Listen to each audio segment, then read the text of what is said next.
Ahojte, vítajte pri ďalšom videu. Dnes si povieme niečo o hrubej motorike a hračkách na von.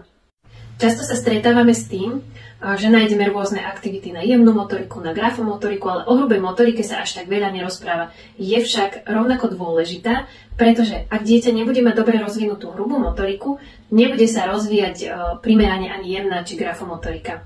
Navyše, hrubá motorika dieťa veľmi ovplyvňuje v tom, ako sa vonku zapája do hier s kamarátmi. A keďže chceme rozvíjať aj jeho sociálne vzťahy, je preto veľmi dôležité rozvíjať aj jeho hrubú motoriku.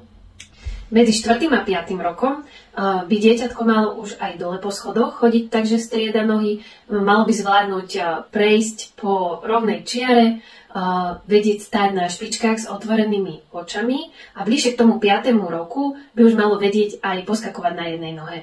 V 5 rokoch už dieťa zvládne prejsť po kladine a bližšie k tým 6 rokom zvládne preskočiť s nožmou cez prekažku.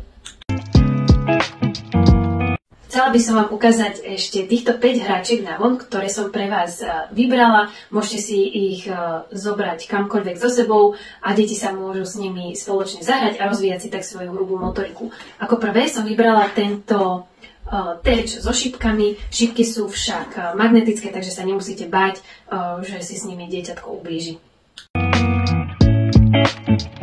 Ďalej som vám vybrala takéto zhádzovanie plechoviek, pretože aj hádzanie a chytanie loptičky patrí k rozvíjaniu hrubej motoriky. Okrem loptičiek môžete hádzať aj takéto krúžky napríklad na týchto koníkov. Na chodenie po čiare môžeme využiť aj tieto lyžičky s vajíčkami, kde si dieťa zároveň bude výborne trénovať svoju rovnováhu.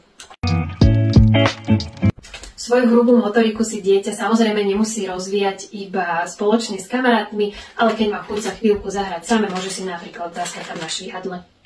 Tieto hráčky nemusíte so sebou nosiť iba von, ale samozrejme si ich môžete napríklad rozložiť aj doma, keď vonku prší a vaše dieťa má príliš veľa energie.